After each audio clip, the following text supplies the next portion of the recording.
So now, quite rightly, people are asking whether the fact Angelique was ignored by our government and their so-called experts was because of prejudice against South Africa. And I'm delighted to say Angelique is back with me now. Angelique, what do you think was behind the fact the entire British scientific and political establishment seemed to completely ignore what you were saying? I mean, there you were on the show, being very clear what Omicron is about. You've been proven to be completely right. But we had our chief medical officer, Chris Whitty, Sir Christopher Whitty now, believe it or not, speaking to the nation in a press conference saying everything we know about Omicron is bad. Why were you ignored, and why was South Africa ignored? Yes, Dan, that's a very good question. You know, I've learned in my life, one of the things are the moment when you are a general practitioner, that's the first thing.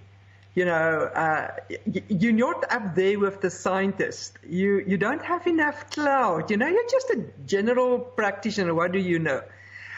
So that's the first thing. Second thing is I'm a female. Third thing is I'm coming from Africa. And what would we know? Not to say that these people who were criticizing me in England I don't know whether they've ever seen a patient, an Omicron patient or a Delta patient. I'm not sure whether they have treated them from the street like we do. So, and then, you know, we know our scientists. We have got some of the best scientists in the world. So, and before I got onto any of the media programs, I made sure with my constituency, with my other fellow colleagues, what are you seeing? You know, as chair of SAMA, I do have access to all the different doctor groupings, and I communicate with them. And, you know, it was so bad with Britain that at some stage I just gave up. I said to the one of your news stations, you know what, in South Africa it's a mild disease. But in UK, it's a severe, or in Europe, it is a severe disease, because that's what you want me to say. And I cannot change the definition of mildness, but it's a mild disease, I promise you. And you were right. The thing is, actually, you were completely right. So when you saw senior government ministers like Michael Gove and Christopher Whitty and Neil Ferguson and all the main scientists and SAGE demanding that Boris Johnson plunge the UK back into a lockdown for Christmas, lock the country up again, were you thinking, they've gone mad? Yeah, I was wondering, you know, on what planet do they live? Because the virus is not a South African variant and a UK variant.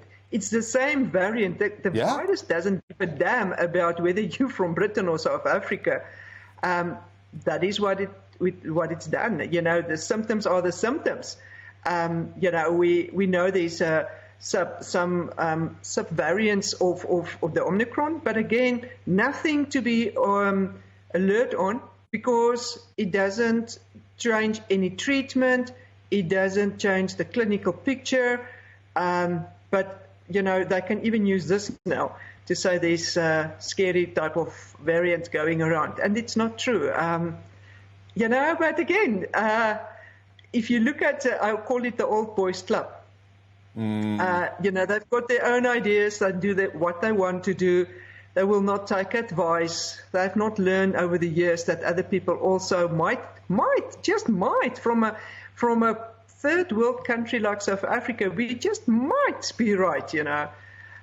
Even the guy from the Netherlands that criticized us as well, you know, in the end it actually showed that the Omicron was eventually, actually, first time coming from the Netherlands, and not so much from South Africa. And you will remember in the beginning I said it's everywhere. It's already in your country. When you try to shut down the borders, it was already there.